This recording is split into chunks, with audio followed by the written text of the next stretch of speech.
Hello. Okay, welcome back to my classes. आज फिर पहले की तरह क्लासेस चलाए जा रहे हैं। ठीक है, आई होप आज कोई प्रॉब्लम नहीं होनी चाहिए। कल तो बहुत ज़्यादा थोड़ा सा एरर आ रहा था। ठीक है, तो नोट्स बनाने ज़्यादा इंपॉर्टेंट है, तो इसलिए ज़्यादा लेक्चर तो नहीं देंगे। लेक्चर देने के लिए वीडियो ऑन रखें, ज़्यादा टाइम तक लेक्चर नहीं देंगे। लेक्चर थोड़ा सा देंगे, उसके बाद फिर नोट्स पे हम आ जाएंगे। ठीक है, तो आज हम बस कुछ ही टॉपिक्स की बात करेंगे। फॉर एग्जांपल हम बात कर लेते हैं आज कम्प्लीटली फ्रैटर्नल, आइडेंटिकल या फिर साइमेज, जो मतलब जो तीन टाइप के ट्विन्स आते हैं, हम आज उनके बारे में कम्प्लीटली बात करने वाले हैं। ठीक है, तो आज हम कुछ इन्हीं सारी चीज़ों का डिस्कशन करने वाले हैं। तो अपने अगर स्लाइड पे आ जाए और स्लाइड के अकॉर्डिंग देखते हुए चलें कि हमें क्या क्या पढ़ाई करनी है, तो आज हम बताने वाले हैं ट्विन्स के बारे में, एज यू कैन ऑल सी। ठीक है, ट्विन्स जो होते हैं तीन टाइप के होते हैं। पहला दिया हुआ है फ्रैटर्नल, दूसरा दिया हुआ है आइडेंटिकल, तीसरा दिया हुआ है साइमेज। ठीक है, तो अगर देखा जाए तो ट्विन्स में अंतर क्या होता है और ये जो तीनों टाइप दिए हुए हैं ये किसके अकॉर्डिंग होते हैं। तो इसमें जैसे तीन टाइप के जो ट्विन्स है, तो इसमें तीन कंडीशंस बनती हैं। ठीक है, तो तीनों कंडीशंस को समझ लिया जाए। पहला जो फ्रैटर्नल ट्विन्स दिख रहा है आपको, जिसमें लिखा हुआ है डाइजाइगोट्रिक, तो इसमें क्या है कि इसमें देखिए इस कंडीशन में क्या होता है कि एक ही टाइम पे दो ओवा दो स्पर्म मेट करते हैं। तो ऐसे में जो ट्विन्स बनते हैं वो दो ट्विन्स मतलब एक साथ दो ट्विन्स पैदा होते हैं। ठीक है, इसको अगर हम अच्छे से एक्सप्लेन करते हुए चलें, ठीक है, तो अब इसमें अगर हम बात कर रहे हैं तो इसकी कंडीशन सिंपल सी है कि एक ही टाइम पर, ठीक है, एक ही टाइम पर क्या हो रहा है कि एक जगह एक ओवा है और एक स्पर्म्स है, दूसरी जगह दूसरा ओवा है दूसरा स्पर्म है। ठीक है, दोनों का फर्टिलाइजेशन हुआ, एक ही साथ दो जाइगोट बने और एम्ब्रियोनिक डेवलपमेंट भी दोनों के साथ में हुई। तो ऐसे में कंडीशंस क्या बनती है, सिंपल सी बात है, इसमें जो मेल है वो फीमेल से अलग होता है और इसमें जरूरी नहीं है कि ट्विंस की संभावना बनेगी। चेहरे अलग हो सकते हैं, क्रोमोसोमल एब्रिविएशन अलग हो सकते हैं, दोनों मेल हो सकते हैं, दोनों फीमेल हो सकते हैं, या फिर एक मेल एक फीमेल, ये तीनों कंडीशंस बनती हैं इसमें। और इसमें फर्टिलाइजेशन की कंडीशंस क्या है, एक ही टाइम पे दो ओवा और दो एग अगर फर्टिलाइज करते हैं तो ऐसे में एक जाइगोट मतलब दो जाइगोट बनते हैं, दोनों का एम्ब्रियोनिक डेवलपमेंट साथ में होता है, एक साथ दो बच्चे पैदा होते हैं, ट्विंस होते हैं। और जो जो ट्विंस होते हैं वो दो टाइप के होते हैं, या तो वो दोनों फीमेल हो सकते हैं, या तो दोनों मेल हो सकते हैं, या तो एक मेल और एक फीमेल। और उनके अंदर कैरेक्टर भी अलग अलग होंगे, उनका फेशियल रिएक्शन भी अलग होगा, चेहरे भी अलग अलग हो सकते हैं, क्योंकि उनका जो क्रोमोसोम्स है वो अलग हो सकता है। फॉर एग्जांपल यहाँ पर एक स्पर्म है एक जाइगोट है, तो जाहिर सी बात है क्रोमोसोम्स थोड़े बहुत अलग होंगे, तो इनकी वजह से इनका बिहेवियर रूप से भी ये अलग देखने को मिल सकते हैं। ठीक है, और जो दूसरी कंडीशन है वो कंडीशन है आइडेंटिकल ट्विंस की। ठीक है, आइडेंटिकल ट्विंस में क्या होता है कि मोनोजाइगोटिक ट्विंस में मतलब या तो दोनों लड़के होते हैं या तो दोनों लड़कियां होती हैं। होता क्या है इसमें, अगर इसकी कंडीशंस को समझा जाए तो इसमें एक ओवा है दूसरा स्पर्म है। ठीक है, दोनों का फर्टिलाइजेशन हुआ, क्या बना, जाइगोट। ठीक है, तो इतना तो समझ में आ रहा है कि एक ओवा मतलब एक स्पर्म है एक ओवा है, दोनों का फर्टिलाइजेशन हुआ, तो ये वाली कंडीशन किसकी है, जाइगोट की है। ठीक है, फिर जाइगोट में जब डिवीजन हो रहा है तो ब्लास्टोमर्स बनते हैं, लेकिन जो ब्लास्टोमर्स बन रहे हैं वो दोनों अलग हो जाते हैं और अलग होकर पूर्ण रूप से पृथक हो जाते हैं। पूर्ण रूप से पृथक होना मतलब एक जाएगा, मतलब जो ब्लास्टोमर्स बना एक ब्लास्टोमर्स अलग हो जाएगा, दूसरा ब्लास्टोमर्स अलग हो जाएगा।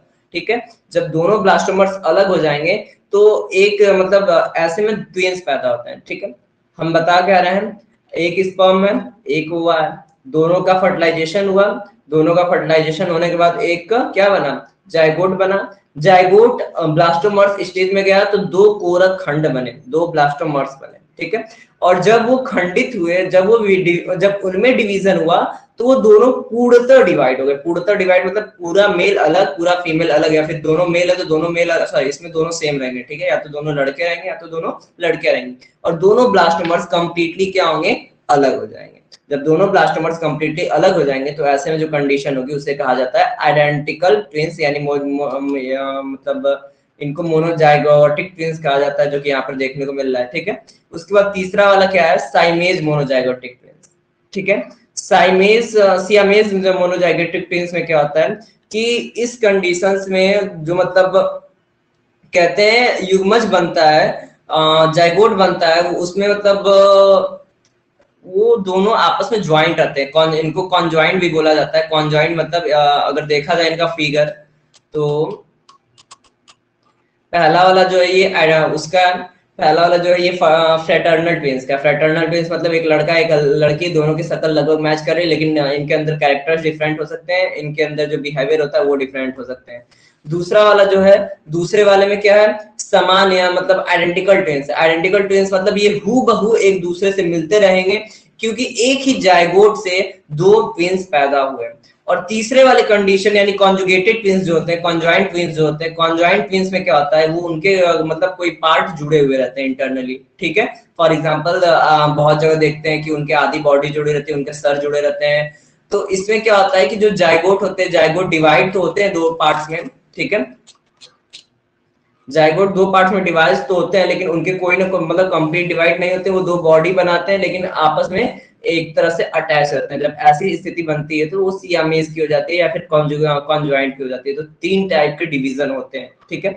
कौन कौन से होते हैं? एक फ्रेटर्नल होता है। फ्रेटर्नल में सीधी सी बात है, कौन सी कंडीशन बन रही है, एक स्पर्म एक ओवा और दूसरा स्पर्म दूसरा ओवा, मतलब टोटल दो जायगोट बनेंगे, दो ट्विंस बनेंगे, सॉरी मतलब दो जायगोट बनेंगे तो दो बेबी प्रोड्यूस होंगे, और जो दोनों बेबी प्रोड्यूस होंगे उसमें एक लड़का एक लड़की, या दोनों लड़के हैं दोनों लड़की हो सकते हैं।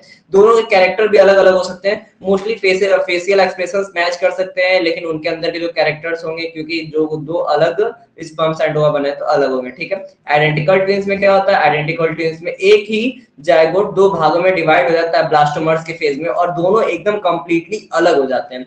तो ऐसे में दो आइडेंटिकल मतलब एकदम हूबहू, या तो दोनों लड़के या तो दोनों लड़कियां, लेकिन हूबहू क्यों? क्योंकि दोनों एक ही जायगोट से दो पार्ट में डिवाइड होकर बने।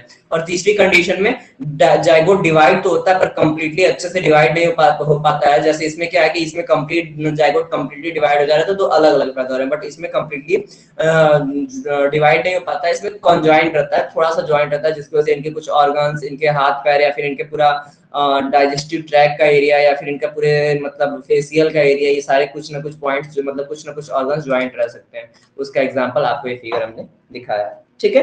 तो आई होप आप लोग को इन तीनों टाइप के ट्विंस में कोई प्रॉब्लम नहीं होगा। जब इसके नोट्स लिखवाएंगे तो इनमें इनके सारी कंडीशंस को नोट्स की तरह लिखवाएंगे, ठीक है। और इससे पहले अगर हम देखें तो हम कल लिख रहे थे नोट्स, ठीक है। नोट्स में हमने जेनेटिक्स के बारे में लिखा, जैसे जैसे हम पढ़ाते गए वैसे ही वैसे हमने लिखा भी है, ठीक है। जेनेटिक्स के बारे में हमने नोट लिखा था। ग्रेगर जॉन मेंडल जो है जेनेटिक्स के फादर थे। जेनेटिक्स का सबसे पहले वर्ड जो था उसको डब्ल्यू बेटसन ने यूज किया था 1905 में। मेंडल ने लगभग 13 से 16 सालों तक इस पे काम किया था। 1853 किसी किसी बुक में दिया रहता है, किसी किसी 50 किसी किसी में 56 दिया रहता है, ठीक है। परीक्षण किया था, और किस पे परीक्षण किया था? मटर के पौधों पे परीक्षण किया था, और अच्छे रिजल्ट पाने के लिए। और जो भी कैरेक्टर एक पीढ़ी से दूसरे पीढ़ी में अपीयर होते हैं उन्हें हेरिडिटी या फिर उन्हें जेनेटिक कैरेक्टर कहा जाता है, आनुवांशिक लक्षण कहा जाता है, ठीक है। The study of character from one generation to another generation is called genetic. अगर हम लक्षणों की मतलब अध्ययन करते हैं एक पीढ़ी से दूसरी पीढ़ी में, अगर हम लोग लक्षणों का अध्ययन करते हैं तो उसे हम क्या कहते हैं? जेनेटिक्स। तो ये टर्म जेनेटिक्स का डेफिनेशन ये हो गया। Mendel collected 34 varieties of pea plant and worked on 22 varieties. Mendel ने लगभग 34 वैरायटीज मतलब 34 प्रकार के मटर के पौधे मतलब मटर के पौधे या मटर के प्रकार ढूंढे थे। उनमें उसमें से उन्होंने 22 पर काम किया था, और उनको 7 अलग अलग प्रकार के लक्षण मिले थे या ट्रेट्स मिले थे जिसमें उन्होंने अध्ययन किया था। वो सातों ट्रेट्स जो है उनका फिगर एनसीईआरटी में आपको दिखा हुआ मिल जाएगा, जिसमें कुछ झुर्रीदार, हरे, पीले, गोल और उसके साथ लंबे चपटे कुछ ऐसे ही हैं, ठीक है। उन सारे लक्षणों के बारे में अध्ययन किया था। टर्म्स ऑफ जेनेटिक में हमने जितने भी टर्म्स बताए थे उन सारे टर्म्स को लिखवाते हुए चल रहे थे, जिसमें हमारा जीन है, एलिलोमॉर्फिज्म में एलिल है, जीनोटाइप और फिनोटाइप है, जीन लोकस यानी जीन बिंदु, होमोजाइगस हेटेरोजाइगस कैरेक्टर्स, और कल क्रॉस के हम मतलब लिख के छोड़ दिए थे, मोनोहाइब्रिड, डायहाइब्रिड और रेसिप्रोकल क्रॉस, ट्रेस क्रॉस, बैक क्रॉस, इन सबको छोड़ दिए थे। उसके बाद अगर आज थोड़ा मतलब नोट्स लिखेंगे, आज अगर आज थोड़ा टाइम बचता है तो आज हम लोग डिस्कशन करेंगे हीमोफीलिया के बारे में। फॉर एग्जांपल आप लोग के सामने एक चार्ट है। माना जाता है जो हीमोफीलिया रोग है वो क्वीन विक्टोरिया से फैला था इंग्लैंड में। न क्वीन विक्टोरिया के फादर में वो कैरेक्टरिस्टिक पाए गए थे, न मदर में कैरेक्टरिस्टिक पाए गए थे, न उनके हस्बैंड में कैरेक्टरिस्टिक पाए गए थे, लेकिन उनके संततियों में कैरेक्टरिस्टिक पाए गए थे। सेम एज यही कंडीशंस बनती है एक और जेनेटिक डिजीज का। वो जेनेटिक डिजीज का नाम है कलर ब्लाइंडनेस, ठीक है। तो एक और जो कंडीशन बन रही है उसमें कलर ब्लाइंडनेस नाम है, ठीक है। Wait a second.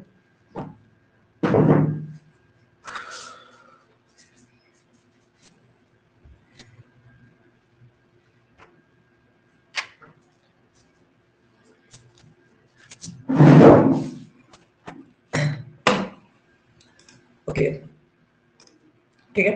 तो कलर ब्लाइंडनेस होता है, तो कलर ब्लाइंडनेस में क्या होता है, इस मतलब अगर इस चीज को देखा जाए तो इस चीज को बोर्ड पे बताना बहुत ज्यादा बेटर रहेगा।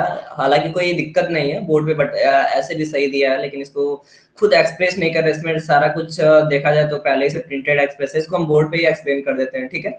तो इसमें क्या कंडीशन दिया हुआ है कि इसमें एक मैन है एक वुमेन है, उनमें मतलब मैन जो है वो कलर ब्लाइंडनेस है, वुमेन जो है हेल्दी है, और इसमें carrier women colour blind man. तो इसमें सारी कंडीशंस को हम मतलब जब 5 मिनट का ब्रेक लेंगे तो हम इसमें सारी कंडीशंस को बताएंगे, ठीक है। अभी हम 8-12 हो रहा है, अभी हम थोड़ा सा लिख लेते हैं जो टॉपिक कल का है, और कल का टॉपिक लिखने के बाद जो भी टाइम बचेगा उस टाइम में, मतलब टाइम बचने के बाद नहीं, 5 मिनट के ब्रेक के बाद हम इस कंडीशंस को कंप्लीटली एक्सप्लेन करेंगे कि कलर ब्लाइंडनेस कैसे फैलता है। कल हम इसको एक्सप्लेन कर देंगे। कल ये जो हीमोफीलिया है, हीमोफीलिया के बारे में कल एक्सप्लेन करेंगे। आज कलर ब्लाइंडनेस की सभी कंडीशंस को बता देंगे, और कलर ब्लाइंडनेस की जो भी कंडीशंस है same to same conditions asthma में भी अप्लाई होती है। तो वो एक साथ हमारा 2 डिजीज कंप्लीट हो जाएगा। जेनेटिकली वो कैसे एक पीढ़ी से दूसरी पीढ़ी में फैलता है, क्या उसकी प्रॉब्लम्स होते हैं, क्या उसके लक्षण होते हैं। नॉर्मली ग्रीन और रेड होता है, ग्रीन और रेड में विभेदन कर पाना बहुत मुश्किल होता है, ठीक है। और ऐसा क्यों होता है, क्या है उसके पीछे हार्मोनल वर्क क्या होता है, इन सब चीजों के बारे में हम ब्रेक के बाद डिस्कशन करेंगे, ठीक है। आ जाते हैं अपने नोट्स पे, थोड़े बहुत नोट्स लिख लेते हैं तब तक।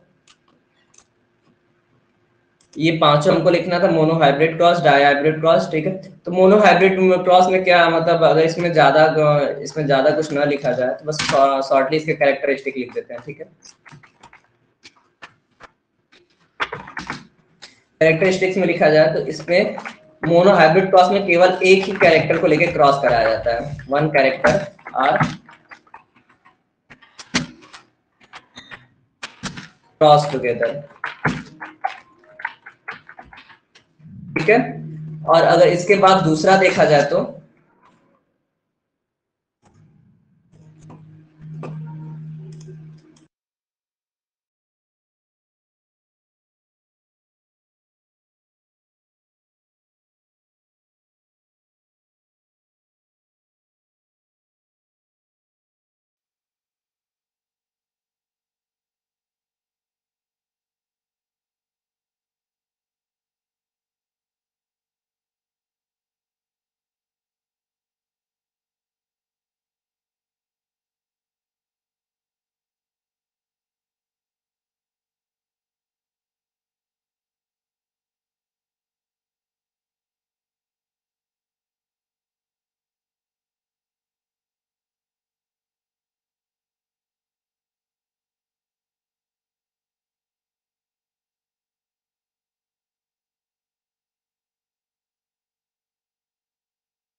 ओके, ठीक है। तो इसमें मतलब मोनो हाइब्रिड क्रॉस में क्या होता है, हमने बताया था पहले ही जब बोर्ड पे बता रहे थे, तो उसमें बताया था वन कैरेक्टर और क्रॉस टुगेदर, केवल एक ही कैरेक्टर को क्रॉस किया जाता है।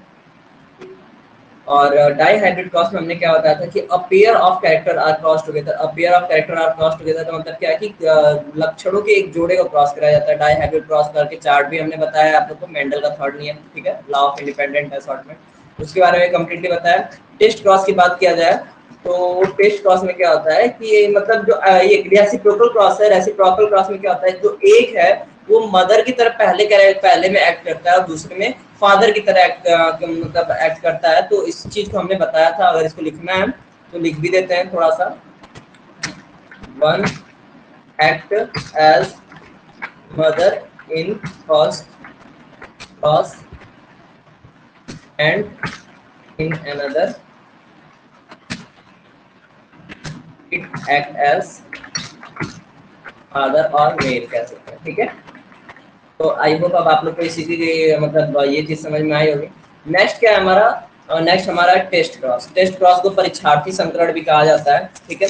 टेस्ट क्रॉस में क्या होता है कि मतलब जो रिजल्ट है, रिजल्ट का रेसेसिव जो कैरेक्टर होता है उसी का क्रॉस करा दिया जाता है कंप्लीटली, ठीक है।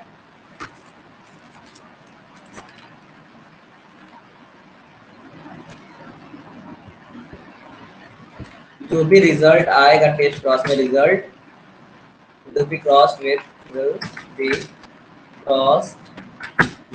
the recessive character,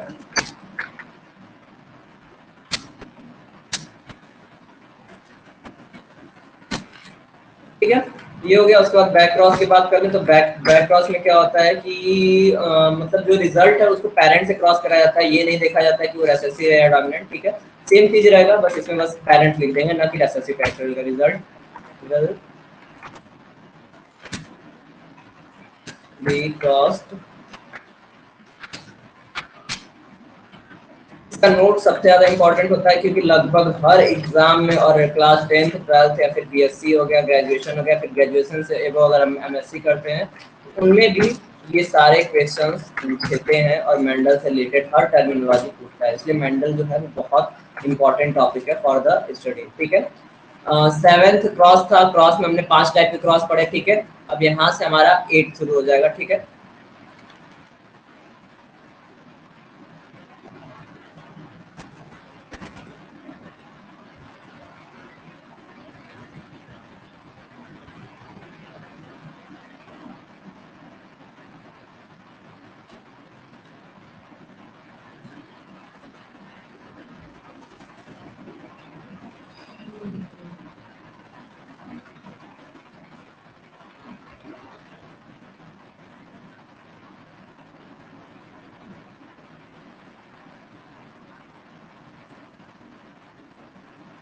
यहाँ से हम 8 पॉइंट लिखते हुए चलते हैं, ठीक है।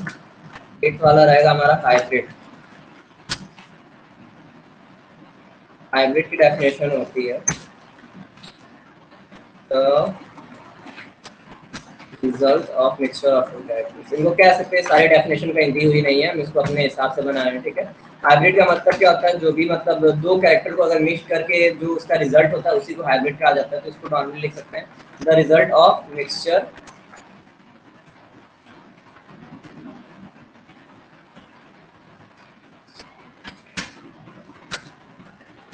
The result of mixture of two characters,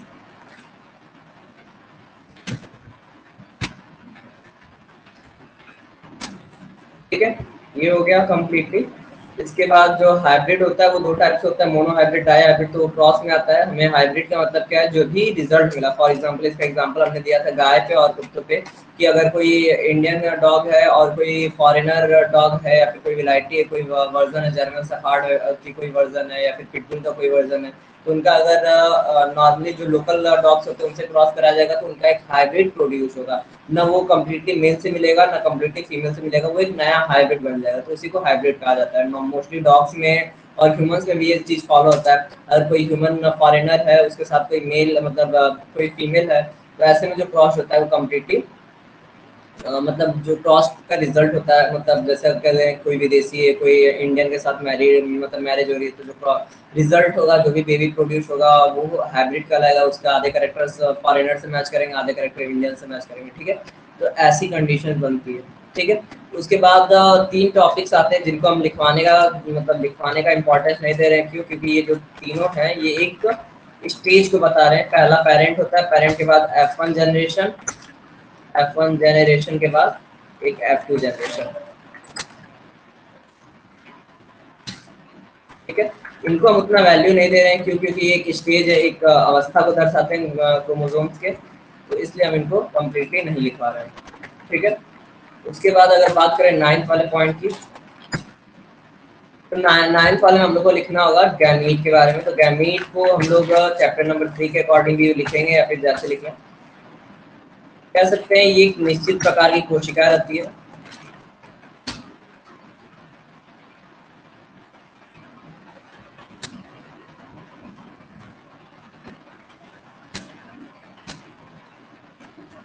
it is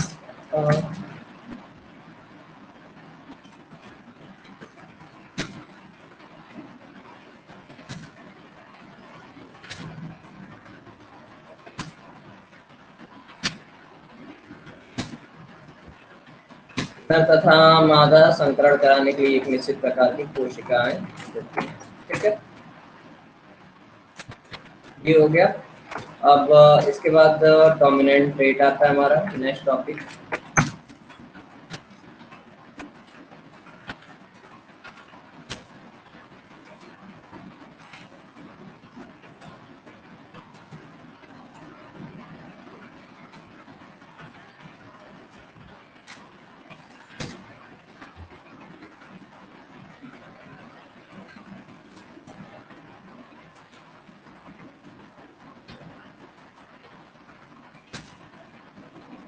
dominant trait के बारे में देखा जाए, दो एलील्स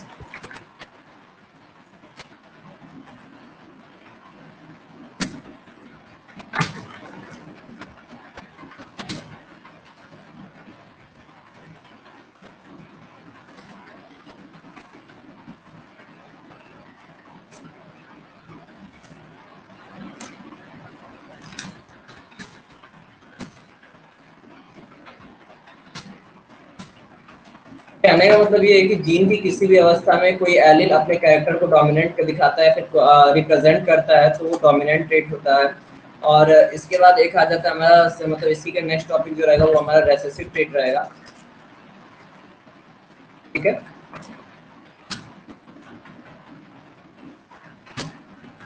रेसेसिव ट्रेट की बात किया जाए तो रेसेसिव ट्रेट में क्या होता है, ऐसे एलील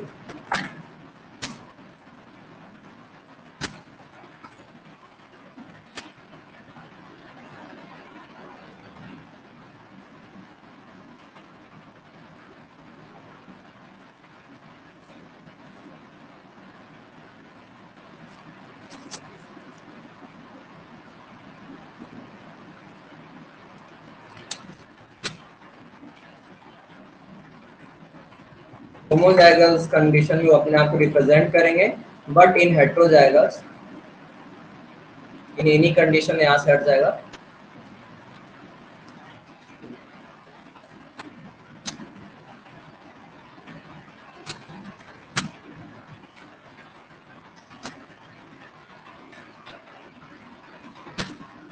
हेट्रोजाइगस कंडीशन में अपने आप को रिप्रेजेंट नहीं करेंगे तो वो रेसेसिव करेक्ट हो जाते हैं, but in heterozygous condition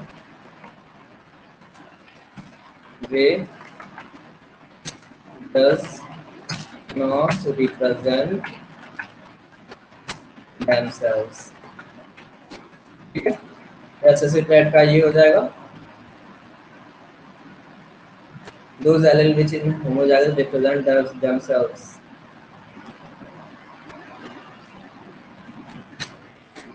but in heterozygous condition they does not represent themselves। Okay, तो टाइम को देखते हुए अब थोड़ा सा हम ब्रेक ले लेते हैं। 8:30 या फिर 31 पे क्लास चलाएंगे, और जब क्लास चलाएंगे तो हम बोर्ड पे कलर ब्लाइंडनेस और अस्थमा जैसे डिजीजेस मेल्स में ज़्यादा होते हैं, फीमेल्स में कम होते हैं, उसके पीछे का रीज़न और वो क्या क्या कंडीशन बनी उन सारी चीज़ों को हम एक्सप्लेन करेंगे। ठीक है, तब तक के लिए आप लोग ये सारे नोट्स लिख लीजिए, और क्लास इसी तरह चलता रहेगा, ब्रेक रहेगा। ठीक है, बाकी सारे रूल्स तो आप लोगों को पता है, वीडियो ऑफ रहेगा, माइक ऑफ रहेगा, स्लाइड ओपन रहेगी। 8:25।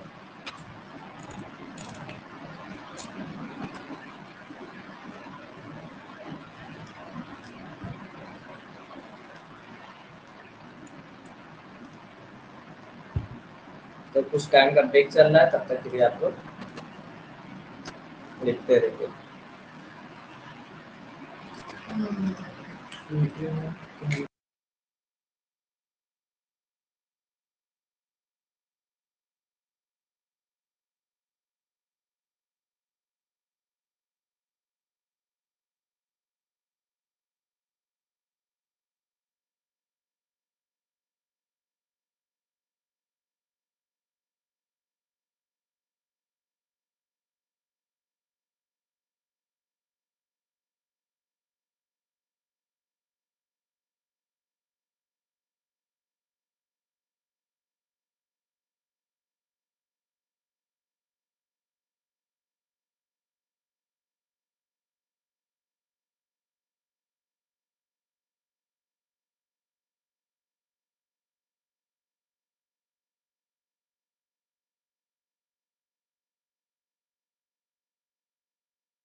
ओके, तो अब क्लास दोबारा से स्टार्ट करते हैं, ठीक है। आई होप आप लोग को वीडियो दिख रहा होगा, ठीक है। प्रेजेंटेशन बता देते हैं ना। अब इसके थ्रू बताते हैं कि मतलब कलर ब्लाइंडनेस या फिर अस्थमा जैसी चीजों का मतलब संचार कैसे होता है और वो चीजों का मतलब पीछे रीजन क्या होता है। अब देखा जाए तो क्रोमोसोम्स सिंपली होते हैं। मेल के क्रोमोसोम्स क्या होते हैं, एक्स एंड सॉरी फीमेल के, मेल के एक्स एंड वाई, ठीक है। तो ये दोनों क्रोमोसोम्स पाए जाते हैं। फीमेल के क्या है, एक्स एक्स है, मेल के क्या है, एक्स वाई। हम किसके बारे में बात करने जा रहे हैं, हम बात करने वाले हैं दमा के बारे में, अस्थमा जो कि जेनेटिक डिजीज है, या फिर उसके साथ हम कलर ब्लाइंडनेस की बात कर रहे हैं, कलर ब्लाइंडनेस जो कि एक जेनेटिक डिजीज है। तो इनका संचार कैसे होता है। अब हम मानते हैं कि यहाँ पर हमको दो दो कंडीशन मिलती है। पहली बात, जो कलर ब्लाइंडनेस वाला है वो वाई क्रोमोसोम को अफेक्ट नहीं करता है ज्यादातर। मतलब ये जो डिजीज है किसमें पाई जा रही है, एक्स वाले में पाई जा रही है, ठीक है। और अगर वाई वाले में पाई जा रही है तो भी मेल ही, मतलब मेल की उससे इन्फेक्टेड रहेगा। अब हम बात करते हैं कलर ब्लाइंडनेस की। कलर ब्लाइंडनेस यानी रेड और ग्रीन में अंतर न करना, ठीक। अब इसमें हम एक क्रोमोसोम ले लेते हैं, क्या हम एक ले लेते हैं संक्रमित माता का क्रोमोसोम, ठीक है। कि एक एक्स वाला क्रोमोसोम है और एक एक्स वाला, इसमें माता वाहक है। माता संक्रमित कब होगी, जब माता का मतलब जो फीमेल है, फीमेल कब इन्फेक्टेड होगी, जब फीमेल का दोनों गुणसूत्र जो रहेंगे वो कलर ब्लाइंडनेस से इन्फेक्टेड रहेंगे, ठीक। अगर दूसरी बात करें तो एक जगह हमने ले लिया एक्स वाई, यहाँ मेल इन्फेक्टेड नहीं है, यहाँ फीमेल इन्फेक्टेड है, ठीक। इनके जो ऑफस्प्रिंग होंगे उनकी कंडीशंस को देख लिया जाए। पहली condition X and small x mean जो फीमेल है वो संक्रमित नहीं, वो क्या होगी, कैरियर होगी। कैरियर का मतलब वाहक। दूसरी कंडीशन एक्स एंड वाई, क्योंकि मेल के पास कोई एक्स अनदर कैरेक्टर नहीं होगा तो मेल जो होगा वो क्या होगा, इन्फेक्टेड होगा, ठीक है। तीसरी कंडीशन लिया जाए small X and capital X. Capital x वाला डोमिनेंसी दिखा देगा तो फीमेल जो होगी वो क्या होगी, कैरियर होगी। अब कैरियर और इन्फेक्टेड का मतलब भी समझा दे रहे हैं आपको, जस्ट सेकंड बस थोड़ा सा। एक्स एंड वाई यानी ये क्या होंगे, इन्फेक्टेड। क्योंकि अब यहाँ पर हमारे पास दो कंडीशन बनती है। पहली कंडीशन क्या बन गई, एक एक्स और वाई, तो मतलब ये इन्फेक्टेड नहीं है, कंप्लीट सेफ है। एक्स एंड एक्स दोनों कैपिटल है यानी ये दोनों कंप्लीट सेफ है। थर्ड कंडीशन, अगर small X and capital Y हो गया तो ऐसी कंडीशंस में ये क्या होंगे, इन्फेक्टेड होंगे। इन्फेक्टेड क्यों होंगे, क्योंकि एक्स वाला कैरेक्टर डोमिनेंसी नहीं दिखा सकता है वाई वाले के ऊपर। डोमिनेंसी तभी होती है जब दोनों कैरेक्टर सेम, डोमिनेंसी तभी अप्लाई होती है जब दोनों कैरेक्टर सेम होते हैं। तो यहाँ पर मेल जो रहेगा वो क्या रहेगा, इन्फेक्टेड रहेगा, ठीक है। थर्ड और फोर्थ कंडीशन में हम क्या कर रहे हैं, डबल स्मॉल एक्स लिख रहे हैं। इट मींस ऐसी कंडीशंस में जो फीमेल है वो कंप्लीटली इन्फेक्टेड रहेगी। इन्फेक्टेड मतलब उनको वो रोग हुए रहेंगे, ठीक है। लास्ट कंडीशन देखा जाए तो अगर ये कंडीशंस बनती है यानी जो स्मॉल एक्स एक होता है, जैसा कि इन चारों कंडीशंस में हुआ है, ठीक है, इन चारों कंडीशंस में हुआ है, तो ऐसे कंडीशंस में क्या हो रहा है कि फीमेल का जो डिजीज वाला कैरेक्टर है या फिर जो इन्फेक्शन वाला कैरेक्टर है वो डोमिनेंस ना हो कि कौन सा डोमिनेंस होगा, ये वाला होगा, तो यहाँ पर वो कैरियर का काम करेगी।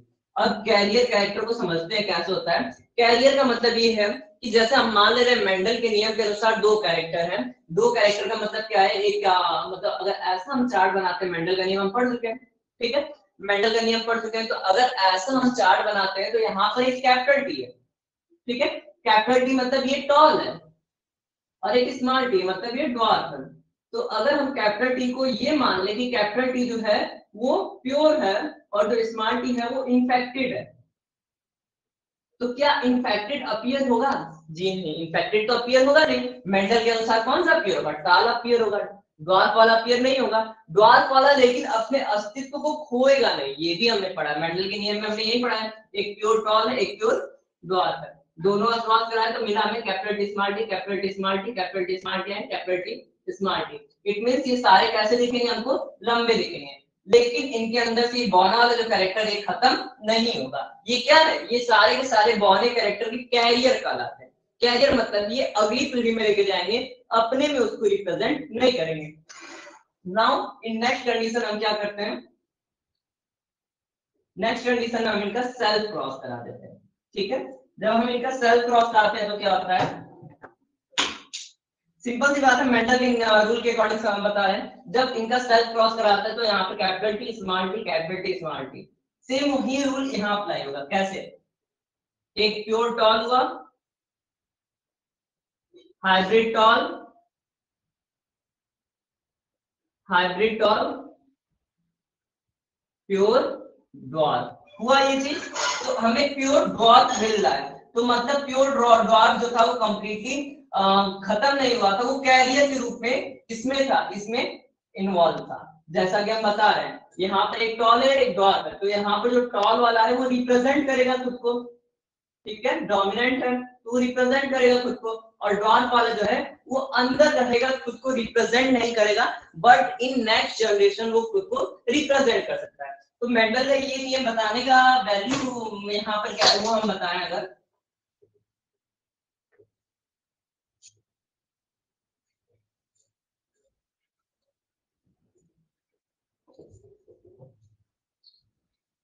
तो यहाँ पर ये चीज ध्यान देने वाली है क्या, कि जितने भी जेनेटिक डिजीज हैं वो जल्दी फीमेल्स को नहीं होते हैं। फीमेल्स को क्यों नहीं होते हैं, क्योंकि फीमेल्स कैरियर होती हैं। क्यों, क्योंकि फीमेल के पास एक्स वाले क्रोमोसोम्स कितने हैं, एक्स वाले क्रोमोसोम्स फीमेल के पास 2 हैं। तो यानी अगर एक इन्फेक्टेड हो भी जाएगा, अगर हम मान लेते हैं कि यहाँ पर एक एक्स कैपिटल हो गया एक स्मॉल हो गया, मतलब ये अस्थमा से पीड़ित हो गया, फिर कलर ब्लाइंडनेस, जो कि दोनों दोनों के दोनों क्या है, जेनेटिक डिजीज है, ठीक है, आनुवंशिक रोग है। अस्थमा से पीड़ित हो गया या फिर कलर ब्लाइंडनेस है, कलर ब्लाइंडनेस, अगर ये दोनों रोग से पीड़ित होते हैं तो इन पे कोई असर नहीं होगा। क्यों नहीं असर होगा, क्योंकि यहाँ पर ये वाला जो कैरेक्टर है ये डोमिनेंसी दिखा देगा, ये रेसेसिव हो जाएगा, ये उनमें अपीयर ही नहीं होगा, बट ये नेक्स्ट जनरेशन में अपीयर हो सकता है। अब देखिए इसका क्या मतलब, देखा जाए तो नॉर्मली जितने भी फीमेल्स होती हैं वो जल्दी किसी डिजीज से इन्फेक्टेड नहीं होती, जेनेटिक डिजीज से इन्फेक्टेड होनी, किसी भी आनुवंशिक रोग से जो लड़कियां होती है, जो माताएं होती हैं, वो जल्दी इन्फेक्टेड नहीं होती हैं। इन्फेक्टेड होता है तो कौन होता है, ज्यादातर मेल्स होते हैं। अब हम नेक्स्ट कंडीशन रखते हैं, ठीक है, अनदर कंडीशंस में अगर हम मान लेते हैं कि अब ये वाली कंडीशंस हमको मिल गई, ठीक, अब हम आगे लेके चलते हैं। ये कंडीशन तो आई होगा आप लोग को समझ में आई होगी, एक फीमेल कंप्लीट इन्फेक्टेड है, मेल इन्फेक्टेड नहीं है। हम सारी कंडीशंस को रख के देखते हैं कि कैसे कैसे हमें चांसेस मिलते हैं।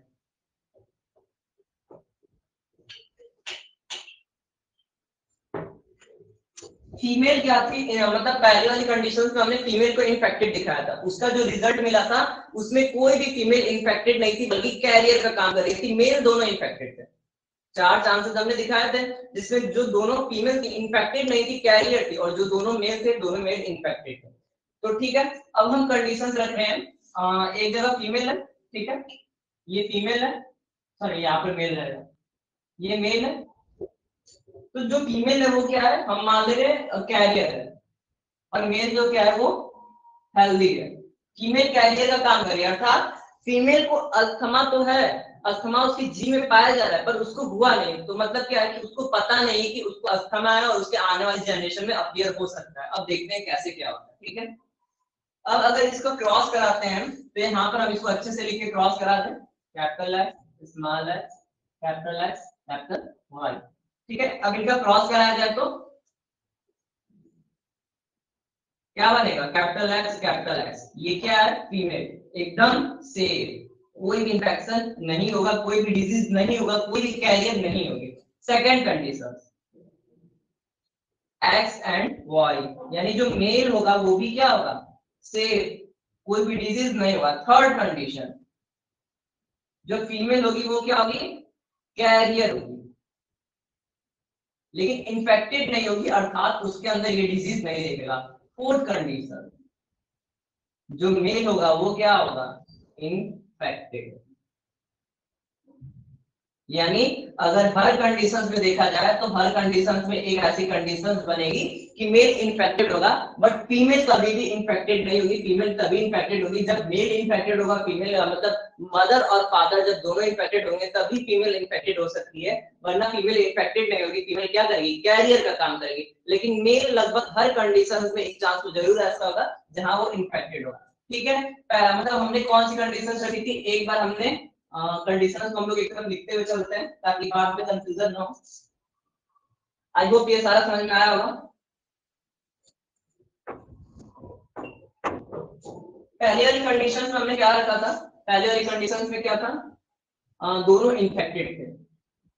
ठीक है, इन्फेक्टेड फीमेल थे और मेल जो था वो हेल्दी था। दूसरी कंडीशन में फीमेल जो थी वो कैरियर थी, मेल जो था हेल्दी था। अब थर्ड कंडीशन में हम क्या करते हैं, फीमेल को हेल्दी कर देते हैं, मेल को कैरियर कर देते हैं। ठीक, अब ये थर्ड कंडीशन भी रख लेते हैं।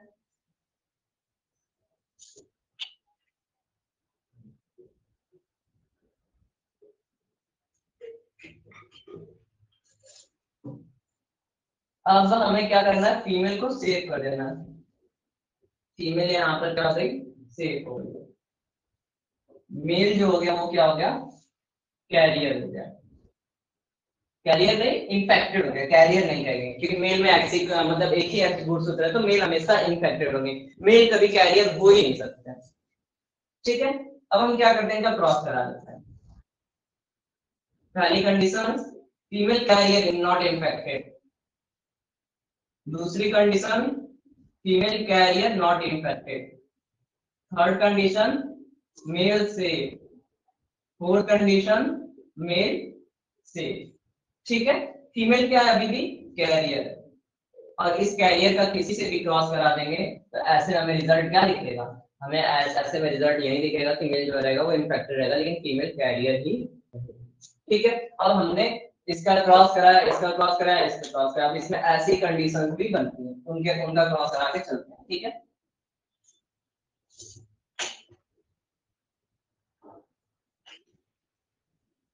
नाउ अनदर कंडीशन, यहाँ पर फीमेल हो गया, यहाँ पर मेल हो गया। ठीक है, इतनी कंडीशन हमने रखी। अब हम क्या कर रहे हैं, फीमेल को भी इन्फेक्टेड कर रहे हैं और मेल को भी इन्फेक्टेड कर रहे हैं। ठीक है, फीमेल को कैरियर कर रहे हैं, फीमेल को इन्फेक्टेड नहीं कर रहे हैं, फीमेल को कैरियर कर रहे हैं। ठीक है, तो यहाँ पर हमने फीमेल को कैरियर कर दिया। फीमेल क्या है, कैरियर है, मेल क्या है, इन्फेक्टेड है। ठीक, ऐसी कंडीशंस में first condition female carrier, second condition male safe, third condition female infected, fourth condition male infected. I hope आपको ये समझ में आ रहा होगा कि कैसे क्रॉस हो रहा है। मैं मतलब मोस्ट ऑफ द कंडीशंस में क्या होता है कि फीमेल इन्फेक्टेड नहीं होती, बट यहाँ पर फीमेल भी कैरियर और मेल इन्फेक्टेड है, तो ऐसी कंडीशंस में एक कंडीशन बनती है जब फीमेल क्या है, इन्फेक्टेड है, बट उस कंडीशन में ये भी बनेगा कि मेल भी जो क्या होगा, इन्फेक्टेड होगा, बट एक कंडीशन से फीमेल कैरियर होगी और मेल सेफ। ठीक है, तो हमने इसका क्रॉस इससे कराया था फोर्थ वाले में। ठीक है, फिफ्थ वाले में क्या कर रहे हैं, फीमेल को इन्फेक्टेड कर दे रहे हैं, मेल को भी इन्फेक्टेड कर दे रहे हैं। ठीक है, और आई होप ये लास्ट कंडीशन होगी। इसके बाद अगर आप लोग के अकॉर्डिंग कोई कंडीशन बन रही है तो आप लोग उसको खुद सॉल्व करने की कोशिश करिएगा, नहीं अगर आता है तो हमसे पूछ लीजिएगा। ठीक है,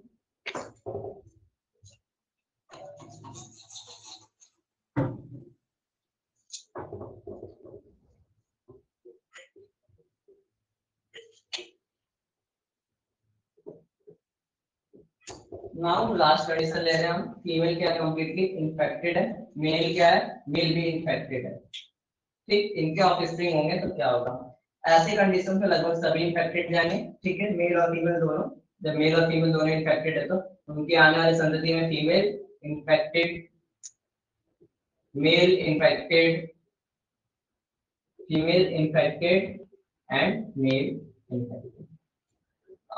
मतलब मेल और फीमेल अगर दोनों इन्फेक्टेड होते हैं तभी फीमेल इन्फेक्टेड होगी, या फिर फीमेल कैरियर हो और मेल इन्फेक्टेड हो तभी फीमेल इन्फेक्टेड होगी। बाकी सभी कंडीशन पे फीमेल जो होगी वो हमेशा कैरियर होंगी, मेल जो होंगे वो हमेशा इन्फेक्टेड होंगे। यानी मेल के जेनेटिक डिजीज जो होते हैं वो 13% मतलब मेल्स में पाए जाते हैं, सिर्फ 0.4% ही फीमेल्स में पाए जाते हैं। अर्थात जितने भी अनुवांशिक रोग होते हैं उनसे ज्यादातर फीमेल सेफ रहती हैं, कैरियर का काम करते हैं। 0.4% केवल फीमेल्स में देखने को मिलता है, जबकि जो मेल्स होते हैं उनमें 30% मतलब 13%, 13 से 14% मेल जो रहते हैं वो जेनेटिक डिजीज से इन्फेक्टेड रहते हैं। उसके पीछे रीजन क्या है, ये सारे रीजन आपको इस क्रॉस के अकॉर्डिंग समझ में आ गए होंगे कि अगर कोई इन्फेक्टेड रहता है कोई जेनेटिक डिजीज से तो क्या क्या कंडीशंस बनती है। कल हम डिस्कशन करेंगे हीमोफीलिया के बारे में। अभी हम आप लोगों के सामने एक चार्ट रिप्रेजेंट करने वाले हैं, ठीक है। उस चार्ट को अभी मतलब आप लोगों के सामने एक स्लाइड लाएंगे, उस स्लाइड के अकॉर्डिंग आप लोगों को समझ में आ जाएगा कि चार्ट कैसा है।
ओके तो आई होप सर बोर्ड पूरा नहीं दिख रहा है। आई होप आपके में कोई दिक्कत होगी या फिर आपके में से गलती से जूम हो गया होगा, बट अदर स्लाइड में लगभग बोर्ड जो है वो पूरा दिख रहा था, ठीक है। अब हम बात कर लेते हैं अपने आगे स्टडी के बारे में। तो इसमें भी वही सारी कंडीशन दिखी हुई। इसमें क्या है, मेल जो है वो कलर ब्लाइंडनेस से इन्फेक्टेड और फीमेल जो है वो नॉर्मल है। तो ऐसी कंडीशन में फीमेल जो है, दो फीमेल जो है वो कैरियर का काम की, जो दोनों मेल हुए वो नॉर्मल डॉटर हुए, लेकिन मतलब नॉर्मल सन हुए, ठीक। ये दोनों कंडीशंस आपको देखने को मिल रही है सामने, ठीक है। तो ये सारी कंडीशंस आपको देखने को सामने मिल रही है। अब अगर हम नेक्स्ट कंडीशंस लेते हैं, मतलब अब इनके क्रॉस को थोड़ा सा और अच्छे समझ लिया जाए, तो यहाँ पर आपने देखा एक कैरियर डॉटर, दूसरी कैरियर डॉटर, नॉर्मल सन है। अब इसमें क्या है, नॉर्मल मैन है और सॉरी इसमें क्या है, नॉर्मल मैन है और जो मतलब फीमेल है वो क्या है, इनफैक्ट सॉरी ये सारे थोड़े से कुछ एरर्स हो रहे हैं, ठीक है। नॉर्मल मैन है, आदमी क्या है वो नॉर्मल है, और जो वुमेन है वो कैरियर है। तो ऐसी कंडीशन में क्या होगा, डॉटर नॉर्मल है, एक डॉटर कैरियर है, सॉन एक नॉर्मल हो रहा है और एक जो सॉन है वो इन्फेक्टेड हो रहा है, ना कि कैरियर, ठीक है। अगर किसी कंडीशन में, जितनी कंडीशन है इसमें से सिर्फ 3 कंडीशन दिखाया हुआ है, हमने 5 कंडीशन को आप लोग को बताया था। इसमें अनदर कंडीशन में क्या दिखा हुआ है कि कैरियर वुमेन है और कलर ब्लाइंड मैन है, मतलब वुमेन जो है वो इन्फेक्टेड नहीं है। तो colour blinded daughter, colour blinded son, carrier daughter, normal son. यानी देखा जाए तो जो डॉटर होगी वो तभी इन्फेक्टेड होगी जब मदर भी कैरियर हो या फिर मदर जो हो इन्फेक्टेड हो और फादर जो हो वो भी इन्फेक्टेड हो। अगर किसी भी कंडीशन में जो मदर है वो कैरियर नहीं है या फिर कैरियर है भी और जो फादर है वो सेफ है, तो ऐसे में भी उनके जो सन होंगे वो इन्फेक्टेड होंगे। यानी अगर इसमें देखा जाए तो जेनेटिक डिजीजेज जो होती हैं वो 14% मेल्स में और 0.4% फीमेल्स में इसलिए पाई जाती हैं क्योंकि फीमेल्स के पास क्या होता है, डबल एक्स वाला क्रोमोसोम होता है। अर्थात एक अगर इन्फेक्टेड हो भी गया तो वहां पर दूसरा क्या होगा, डोमिनेंट हो जाएगा, दूसरा इन्फेक्शन को रोक लेगा। और फादर के कंडीशंस में क्या होता है कि एक ही एक्स क्रोमोसोम होता है, अगर ये इन्फेक्टेड हुआ तो जाहिर सी बात है जो मेल रहेगा वो कम्प्लीटली इन्फेक्टेड रहेगा। तो यही रीजन है कि जो 40% मतलब जो 13 to 14% मेल रहते हैं वो इन सबसे मतलब कम्प्लीटली इन्फेक्टेड रहते हैं और केवल 0.4% फीमेल्स में ये डिजीज पाए जाते हैं। आई होप आपको ये टॉपिक समझ में आया होगा कि कैसे कहाँ इन्फेक्शन हो रहा है, कैसे मतलब ये सारे इक्वेशंस हो रहे हैं। इनके पीछे अगर आपको अदर कंडीशन कोई रखनी होगी जिसमें गुणसूत्रों का कोई अदर विकार होगा, डिसऑर्डर होगा, तो आप उनको भी रख सकते हैं। हमारे अकॉर्डिंग हमने लगभग सभी कंडीशंस को आपको बता दिया है, ठीक है। और उसके बाद आई होप आप लोग का नोट्स भी बन गया है, ठीक है। क्लास ओवर करने का टाइम तो नहीं हुआ है और कल हम लिखवाएंगे मेंडल का सारा नियम, और उसके साथ जो हमने क्रॉस करवाया था, यूट्यूब पे वीडियोस मिल जाएंगे मेंडल के थर्ड लॉ का, उस क्रॉस को क्लियरली हम खुद बना के क्या करेंगे कि आप लोग को इसमें एक फोटो ऐड कर देंगे, जिससे आप लोग का जो मतलब जो लोग क्रॉस नहीं बना पाए, फिर जिनको बोर्ड पे क्लियर नहीं दिख रहा था, वो दोबारा से बना सकते हैं। ठीक है, कल मेंडल के हम तीनों नियम लिखवाने वाले हैं, और मेंडल के तीनों नियम लिखवाने के साथ साथ नोट्स में ये जो रेसेसिव ट्रेट के बाद सिर्फ एक और बचा हुआ है, इसको भी लिख ही देते हैं, सेल्फ क्रॉस। ठीक है, एक सेल्फ क्रॉस ही टॉपिक बचा हुआ है। सेल्फ क्रॉस के बाद लिंकेज है, पुनेट चार्ट है, सिंबल ऑफ जेनेटिक्स है, तो ये सारे हमें लिखने की कोई खास जरूरत नहीं है, बस टर्मिनोलॉजी लिखनी है, तो इन सबको हम लिखते रहे। कल मेंडल के तीनों नियम लिखवाने वाले हैं, जैसे बोर्ड पे लिखे थे वैसे ही लिखवाएंगे, थोड़ा बहुत डिफरेंस हो सकता है। और मेंडल का थर्ड नियम हम बोर्ड पे लिखवाए नहीं थे, कल मेंडल के थर्ड नियम को भी लिखवाएंगे, और तीनों मतलब तीनों नियम के जो भी चार्ट होंगे, वो चार्ट फिगर के साथ वो नियम आपको अवेलेबल कराएंगे। ठीक है, तो कल का क्लास अटेंड करिएगा। मेंडल के नियम के लिए जो मेंडल का नियम है, वैसा आपको मेंडल का नियम लिखा हुआ कहीं नहीं मिलेगा, वो सारा नियम हमने खुद अपने अकॉर्डिंग लिखा है। ठीक है उन्हीं के नियम, लेकिन उसको हमने अपने अकॉर्डिंग लिखा है।